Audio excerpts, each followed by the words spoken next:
Estimados hermanos y amigos, el tema de hoy es Jesús confesado públicamente para salvación.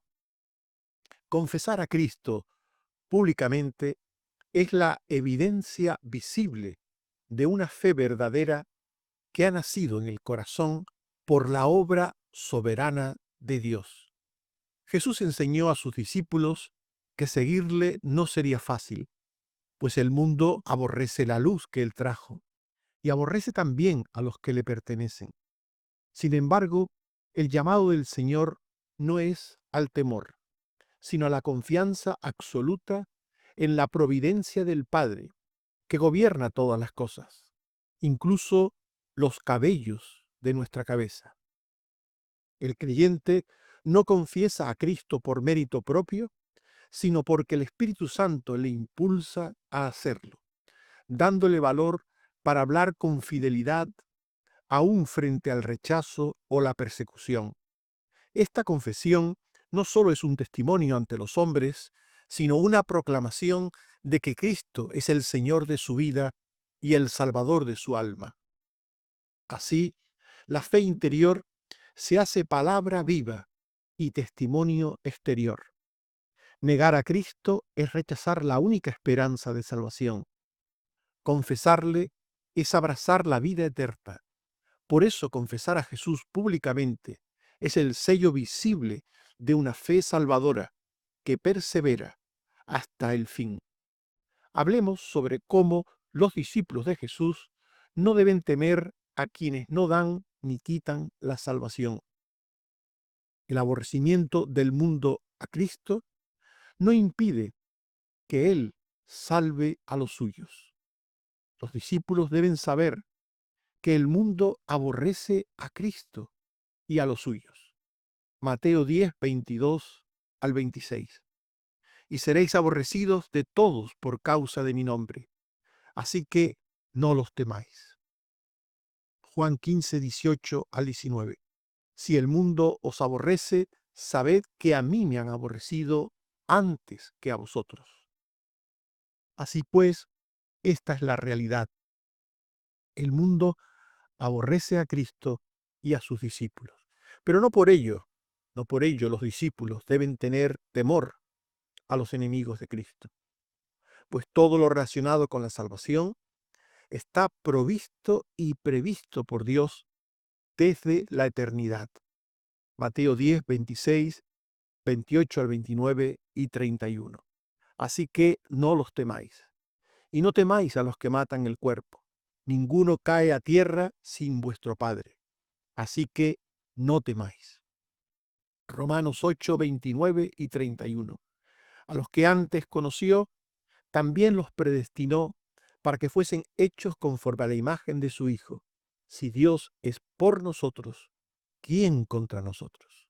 Ambos textos inciden en lo que hemos afirmado. No tenemos que tener temor a los que nos aborrecen, a los que aborrecen a Cristo y a sus discípulos. No debemos tenerles temor, porque como hemos leído este segundo versículo último, si Dios es por nosotros, ¿quién contra nosotros?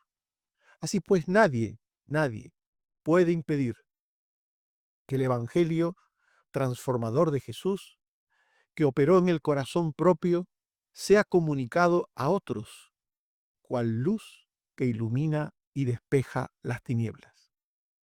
Mateo 10, 26. Así que no los temáis, porque nada hay encubierto que no haya de ser manifestado, ni oculto que no haya de saberse. Hechos 4, 19 al 20. No podemos dejar de decir lo que hemos visto y oído.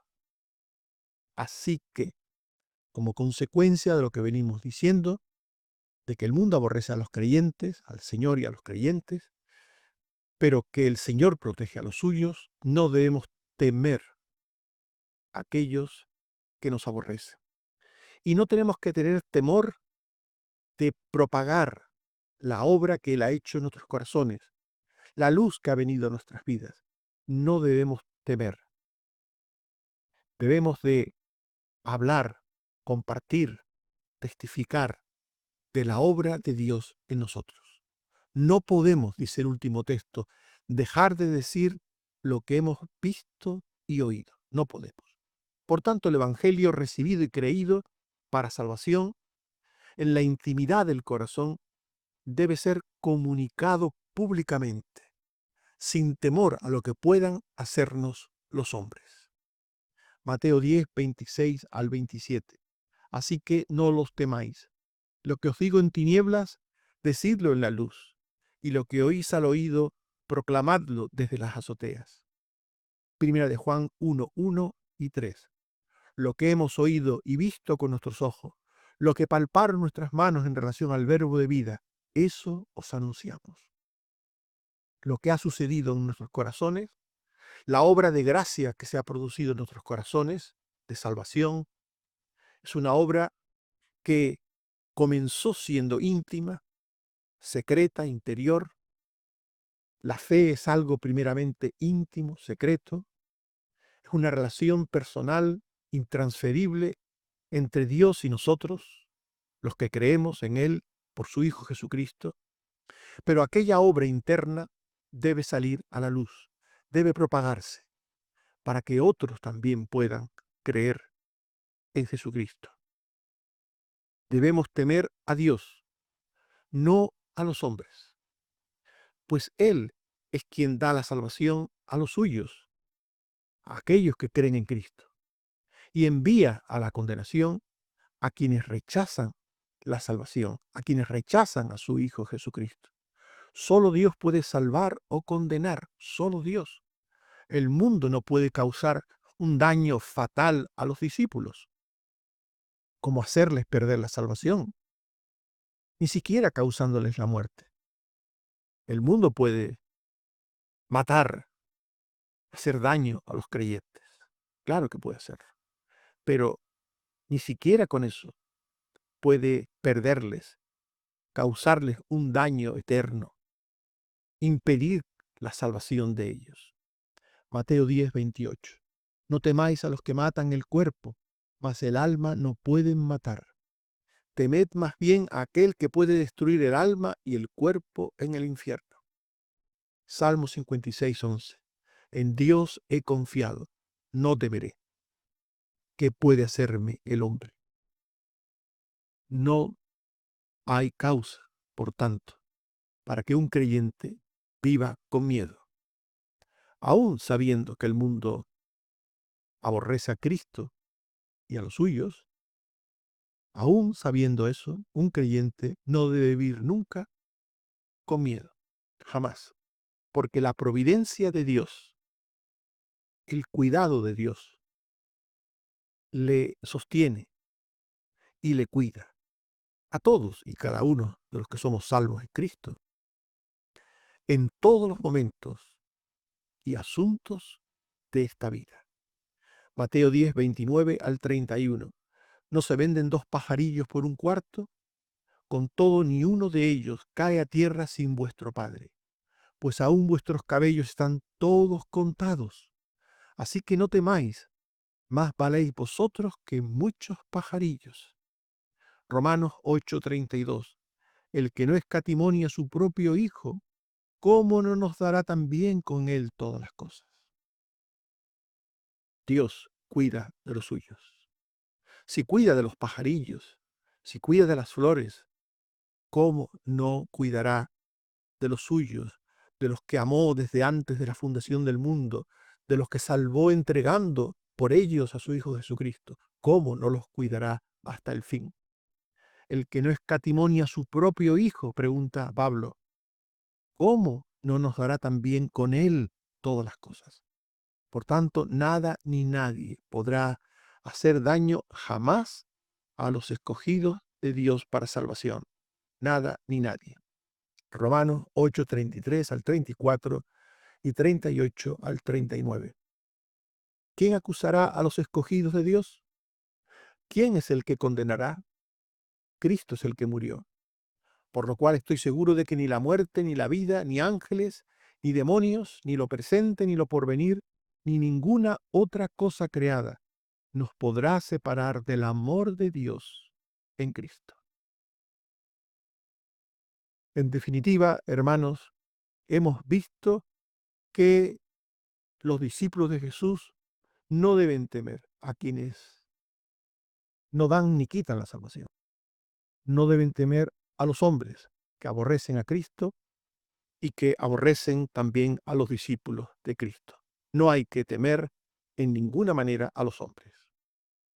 Por el contrario, los discípulos de Jesús deben confesarle públicamente para salvación.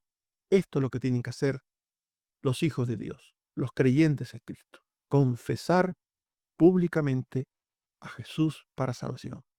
¿Qué es confesar a Jesús para salvación y cómo se hace? Confesar a Jesús es afirmar ante los hombres que se cree en Jesús, que se cree en Él como el Cristo, como el enviado de Dios, como el Salvador enviado por Dios. No como un personaje histórico que existió, no como alguien que pertenece a la historia bíblica del Nuevo Testamento, sino confesar rotundamente, con convicción profunda, que Jesús es el Mesías, el Cristo, el Redentor enviado por Dios, prometido desde los principios de los tiempos y enviado en su momento para salvar y redimir a la humanidad. Mateo 10, 32 al 33. A cualquiera pues que me confiese delante de los hombres y a cualquiera que me niegue delante de los hombres. Es lo que está hablando el Señor en ese texto. Confesarle o negarle. Después dirá algo de unos y de otros. Pero está hablando de esto, de confesarle. Confesarle como Mesías, como Redentor, como Salvador. Mateo 16, 15 al 16. Él les dijo, ¿y vosotros quién decís que soy yo? Respondiendo Simón Pedro dijo, tú eres el Cristo, el Hijo del Dios viviente. En este texto encontramos lo que significa confesar a Cristo, a Jesús. Saber que Él es el Redentor. No olviden que la palabra Cristo significa eso, el enviado por Dios para redimir, el enviado por Dios para redimir, para salvar.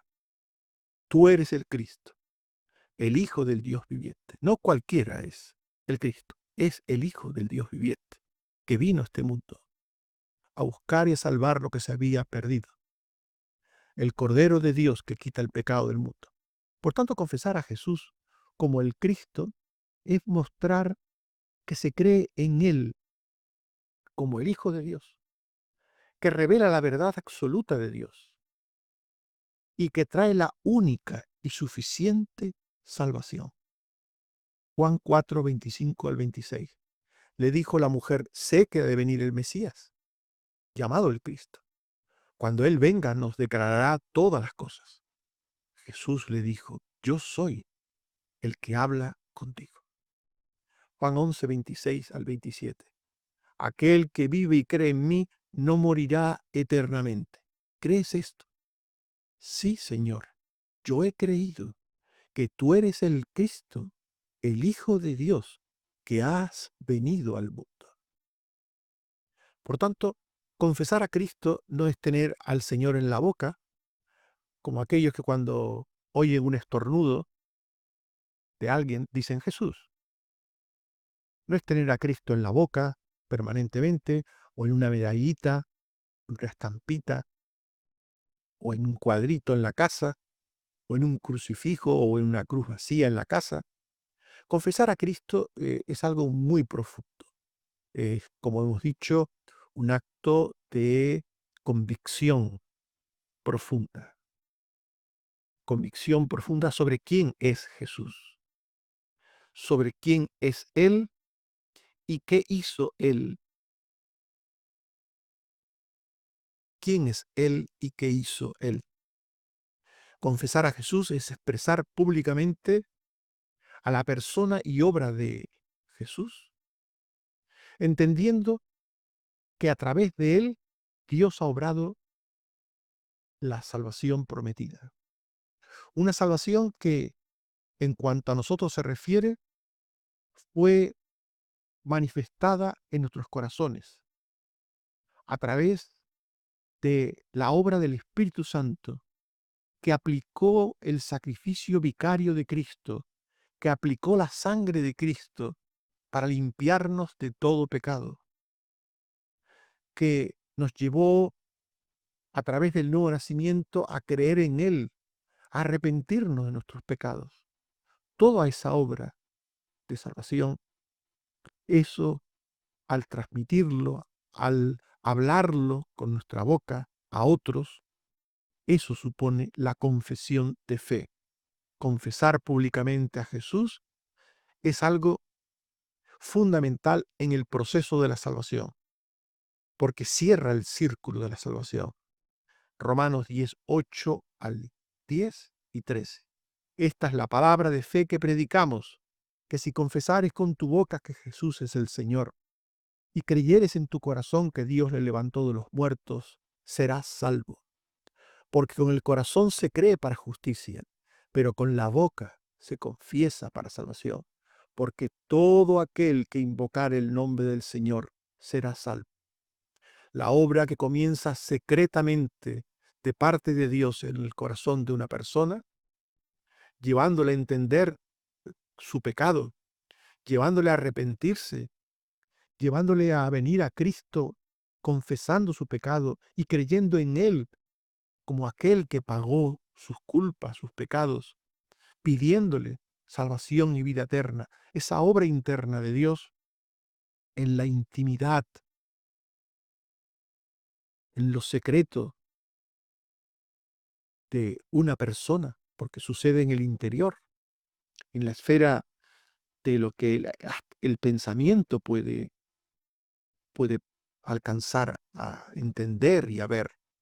Esa obra debe salir, debe expresarse hacia afuera. Una luz no puede ocultarse, dijo Jesús, y debe salir porque el Señor quiere que así sea, para que aquel que ha sido salvo no lo sea de forma secreta, clandestina, encubierta, sino que todo el mundo pueda saber que esa persona tiene la salvación y que su testimonio será usado por Dios para que otros también puedan conocer esa salvación. ¿Cuáles son las consecuencias para aquellos que confiesan públicamente a Jesús? El que confiesa a Jesús ante los hombres es confirmado por Jesús ante el Padre como un redimido suyo, que ha recibido el perdón y la vida eterna de la salvación. Quien confiesa a Jesús ante los hombres es confesado por Jesús ante el Padre. Mateo 10:32.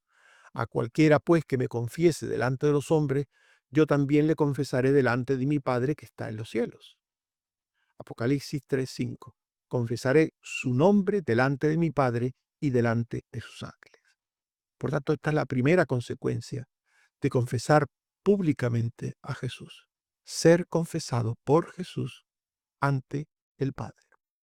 El que niega a Jesús como su Salvador sigue siendo ante Dios Padre un pecador, perdido, hacedor de maldad y merecedor de su castigo y muerte eterna. Quien niega a Jesús como Salvador, pues sigue sin salvación, sigue en condenación. Y la Biblia dice, Juan 3:18, el que en él cree no es condenado, pero el que no cree ya ha sido condenado, porque no ha creído en el nombre del unigénito Hijo de Dios. Juan 3:36, el que cree en el Hijo tiene vida eterna, pero el que rehúsa creer en el Hijo no verá la vida, sino que la ira de Dios está sobre él. Por tanto, creer en Jesús significa tener la salvación, poseer la salvación, y no creer en Jesús significa no tener la salvación.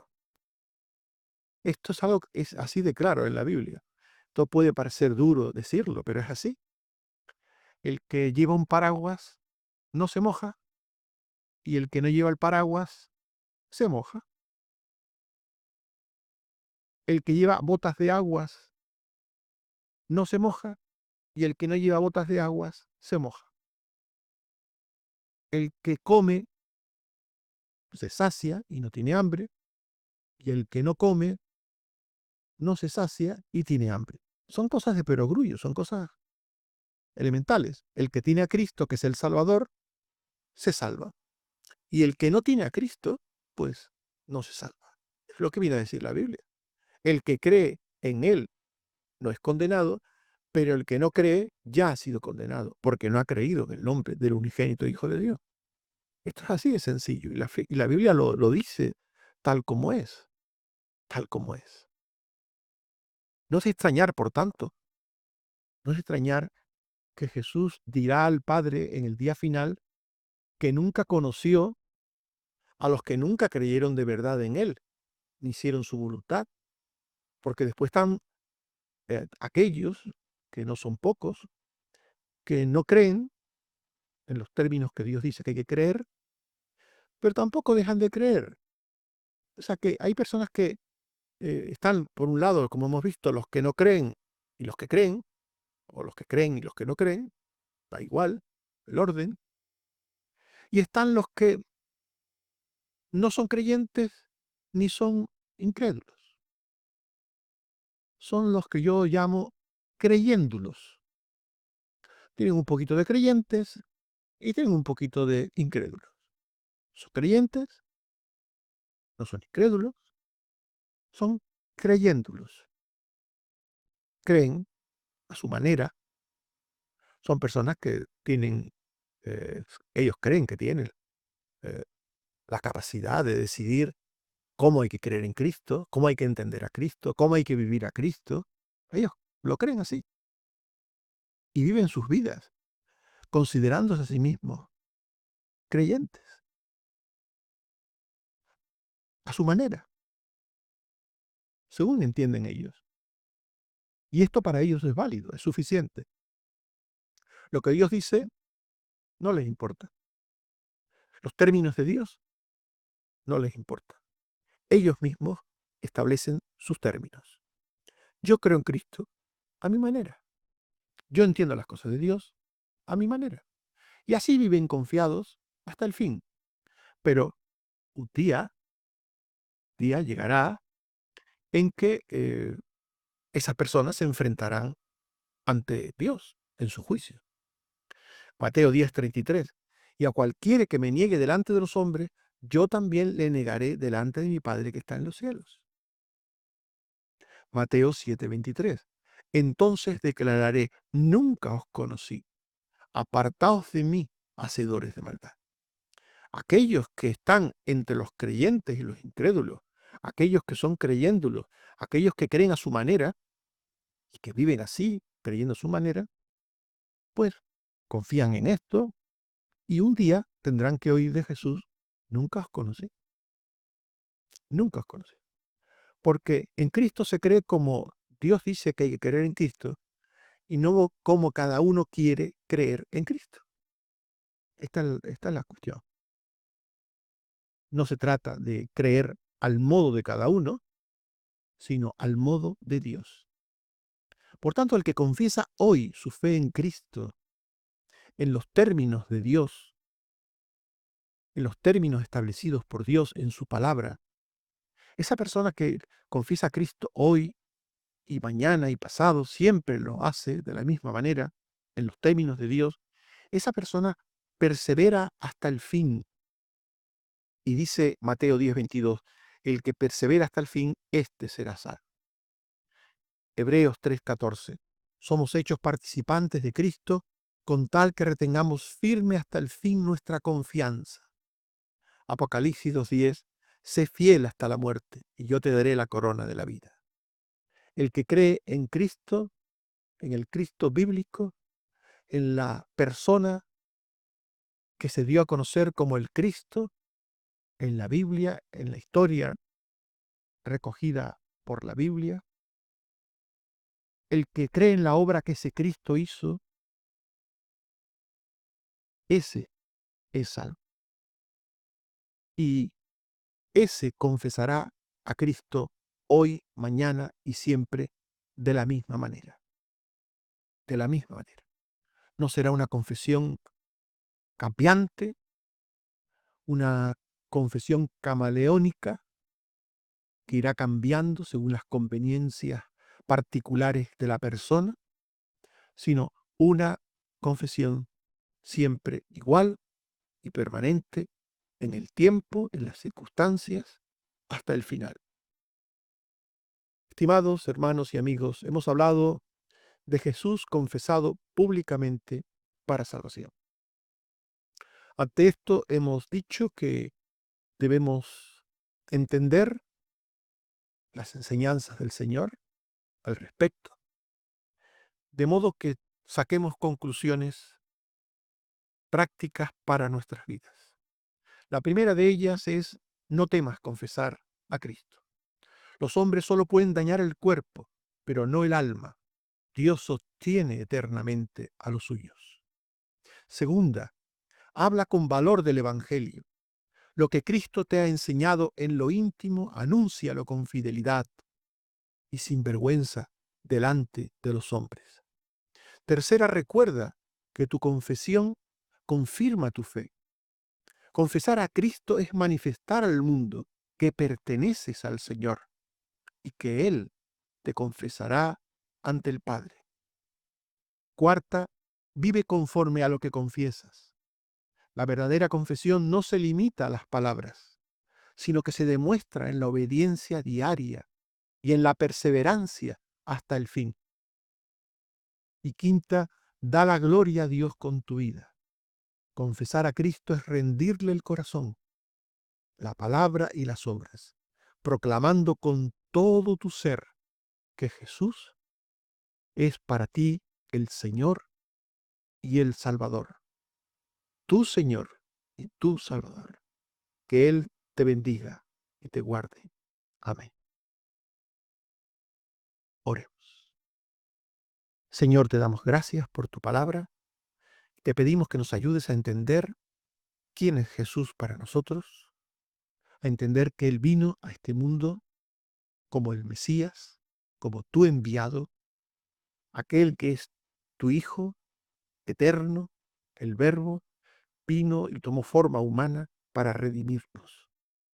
Ayúdanos a entender que Jesús, verdadero Dios y verdadero hombre, es el Salvador, y que su muerte en la cruz es a favor nuestro, que Él murió por nosotros, para pagar nuestras culpas, para perdonar nuestros pecados y para darnos vida eterna que garantizó a través de su resurrección, de su victoria sobre la muerte, obteniendo una nueva vida. Ayúdanos, Señor, a entender todas estas cosas, a creerlas, a vivirlas y sobre todo a confesarlas públicamente, con convicción, con amor y con humildad. Gracias, Señor, porque eres quien cuidas de nosotros, quien nos ayudas día a día. En ti no hay temor alguno, en ti hay confianza, en ti hay seguridad. Gracias, Señor. Ayúdanos a ser valientes en un mundo de pecado y de incredulidad. Ayúdanos, Señor. Y ayúdanos también en tantas cosas que tenemos por delante. Ayúdanos a ser fieles y obedientes. Danos sabiduría, Señor, para hacer las cosas de manera que te glorifiquemos y que tú te agrades de nosotros, oh Padre. Bendito seas por Jesucristo tu Hijo. Amén. Que el Señor nos bendiga a cada uno.